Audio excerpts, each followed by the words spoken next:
हम सरदना सब रजिस्ट्रार कार्यालय में हैं और यहाँ पर अधिवक्ता और दस्तावेज लेखक संघ के लोग हड़ताल कर रहे हैं। सर, किस लिए हो रही है हड़ताल? ये हड़ताल जो हो रही है भैया जी, ये प्राइवेट कंपनियों को सौंपने जा रही है। सरकारी ऑफिस जो है ये बंद करने के पक्ष में और प्राइवेट आदमियों को कंपनी खोल रहे, फ्रेंचाइजी दे रहे हैं, जिससे कि सारे तरफा घोटाले हो गए। तो सरकार तो प्राइवेटाइजेशन से कहती है कि इससे भ्रष्टाचार खत्म होता है, भ्रष्टाचार और बढ़ेगा। तो इससे बढ़ेगा कैसे? बढ़ेगा, कारण बताइए आप। कारण ये है कि भैया हमें तो यहाँ पता है रजिस्ट्रार स्पोर्ट करता है, वहाँ स्पोर्ट जो करने वाला जो बैनामे कर रहा लिख रहा उसे पता है कि बिल्डिंग है, वो प्लॉट दिखागा, किसी को क्या पता क्या चेक कर रही है, स्टाम्प चोरी करेंगे दबा के। अच्छा, इससे मतलब और आप लोगों के रोजगार पे भी असर पड़ेगा? रोजगार में फर्क पड़ रहा है। अच्छा, फिर यहाँ को आएगी पब्लिक, रजिस्ट्री दफ्तर काय के लिए है। तो आप लोग कब से कर रहे हैं इस काम को? मैं तो सन 55 कर रहा हूँ, सन 76 से। अच्छा, 50 साल हो गए मुझे। 50 साल हो गए। तो आपका जो 50 साल से जो रोजगार चल रहा है उस पर लात मारी जा रही है। उस पर लात मारी जा रही है। तो आप सरकार से खुश हैं या नाराज हैं? हम तो नाराज हैं जी भैया इस मामले में। अच्छा, योगी जी से क्या कहना चाहेंगे? योगी जी से कहना चाहेंगे कि ये जो काम कर रहे हैं ये इनके मंत्री, इनके पता भी नहीं दे रहे मंत्री जी, मुख्यमंत्री जी को अपना भी ये प्रस्ताव पास कर रहे हैं। इसे जो है योगी जी से रोकेंगे। अच्छा, ये कैसे पता चला कि मुख्यमंत्री जी को पता नहीं है? भैया जी, हाँ जी, उसका सचिव का जो है राजीव सूत्री है, उनका लेटर आया है। हाँ, तो मुख्यमंत्री के दिशा निर्देश में ही सारे मंत्री काम करते हैं, उसी के अनुसार आया होगा, कोई योजना होगी सरकार की। अब ये पता नहीं मुख्यमंत्री को क्या है नहीं है इस मामले में। तो आपने कोई ज्ञापन वगैरह भेजा है मुख्यमंत्री जी को? मुख्यमंत्री जी को भी दिया है, राष्ट्रपति जी को भी दिया है। और क्या डिमांड है आपकी? डिमांड ये है कि जो इन्होंने जारी कराया थे इधर निरस्त किया जाए। मुख्यमंत्री जी का जो भेजी है उसकी उन्होंने एसडीएम साहब ने ज्ञापन दिया था जी, वो हमने भेजी। अच्छा, क्या आदेश किया गया इसमें? नहीं, आदेश नहीं, जो हमने ज्ञापन दिया था मुख्यमंत्री के नाम, हाँ, वो हमें ये पावती दी गई है, ये पहुंचा दिया गया है, पहुंचा दिया गया है जी। ज्ञापन हमने दिया है जी।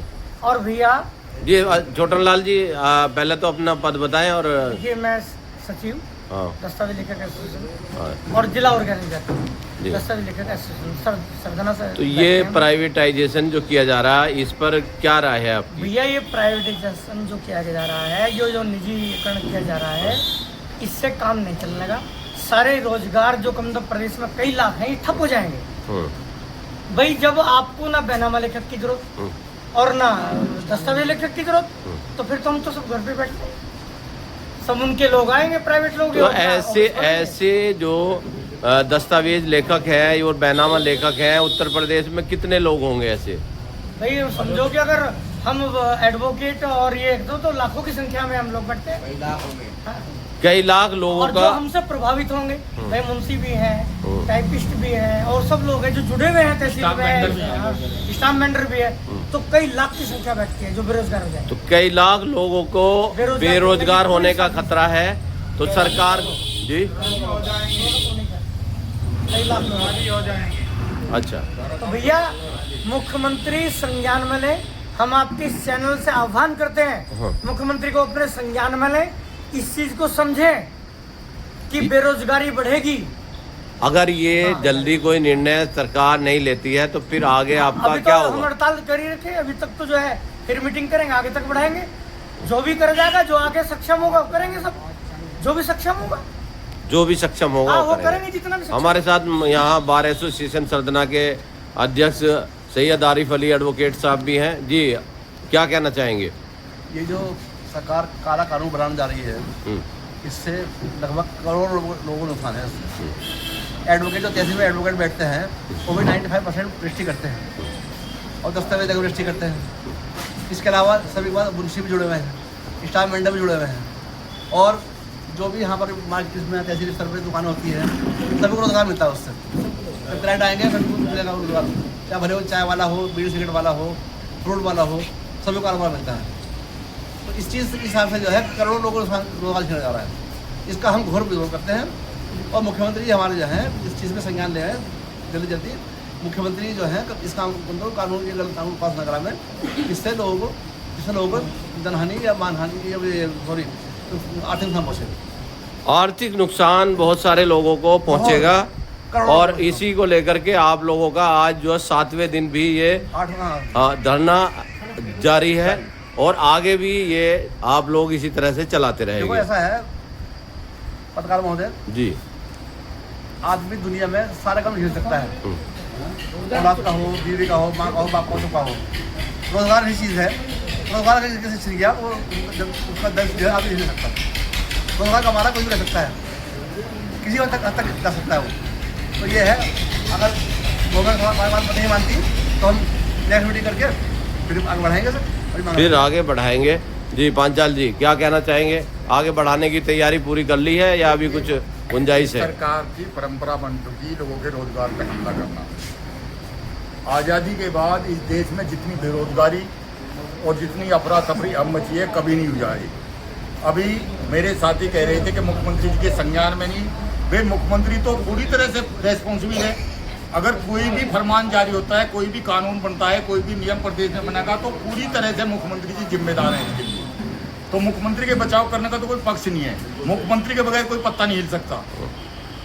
ये तो आप सब लोग मानते हैं। मुखिया जो है वो जिम्मेदार होता है हर घटक वर्ग के लिए। बिल्कुल। तो इस सरकार की परंपरा बन चुकी लोगों के रोजगार पे हमला करना, और ये रोजगार केवल अधिवक्ताओं का, दस्तावेज लेखकों का, स्टाम्प वेंडर्स का, टाइपिस्टों का या यहाँ उनके साथ काम करने वाले उनके मुंशियों का ही नहीं है, बल्कि अगर यहाँ एक चाट पकौड़ी बेच रहा है, आइसक्रीम बेच रहा है इस रजिस्ट्री को केंद्र करके, तो इन सब लोगों को बेरोजगारी का।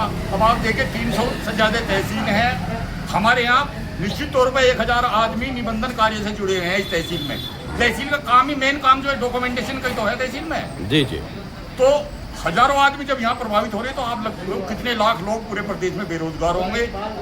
सबसे बड़ी बात, सबसे बड़ा जो इस चीज का एक मैं समझता हूँ इसका दूरगामी दुष्परिणाम आएगा वो ये है कि जब तहसील में कोई व्यक्ति आएगा यहाँ तो यहाँ पुलिस भी है, प्रशासन भी है, अधिकारी बैठे हुए हैं। एक आदमी को मनोवैज्ञानिक तरीके से दबाव रहता है कि वो भ्रष्टाचार करने का कम प्रयास करेगा। उसके बयान भी होने पता लगा थाना भी नजदीक है, लेकिन रात के अंधेरे में घर में बैठे हुए ये जो अडानी अंबानी को इन्होंने ठेका दे दिया, बड़े बड़े धन्ना सेठों को ठेका दे दिया कि घर में बैठ कर आप डॉक्यूमेंटेशन करो और पेपर लेस होगा, किसकी जमीन किसको चलेगी, किसकी प्रॉपर्टी किसको ट्रांसफर होगी, कुछ पता नहीं लगेगा। समाज में वैमनस्यता फैलेगी, अपराध बढ़ेगा, कत्लेआम मचेगा, गोलियां चलेंगी। सरकारी चीज पे ध्यान करे तो ये बहुत तुगलकी फरमान है और मैं समझता हूँ अनमैच्योर्ड है ये सरकार। ये इस सरकार को शायद तमीज नहीं इस चीज की कि तुम्हें क्या करना है क्या नहीं करना। मैं बहुत खुले शब्दों में इस चीज को कह रहा हूँ। आप समाज को तोड़ना चाह रहे हैं, सब समाज को बर्बाद करना चाह रहे हैं। आपने टारगेटेड कर दिया कि हमें सबको बेरोजगार करना है। हिंदुस्तान का मैक्सिमम रोजगार जो नौजवानों का देश है हिंदुस्तान, यहाँ 60% नौजवान रहते हैं। आपने सबको बर्बाद करने का ठेका ले लिया, लेकिन हम तो इन बूढ़ों को भी कर लिया जो 50 साल से यहाँ अपना कारोबार कर रहे हैं और इनके परिवार को भी आप टारगेट कर रहे हैं। क्या ये चाट पकौड़ी बेचने लायक नहीं रहने के बुढ़ापे में?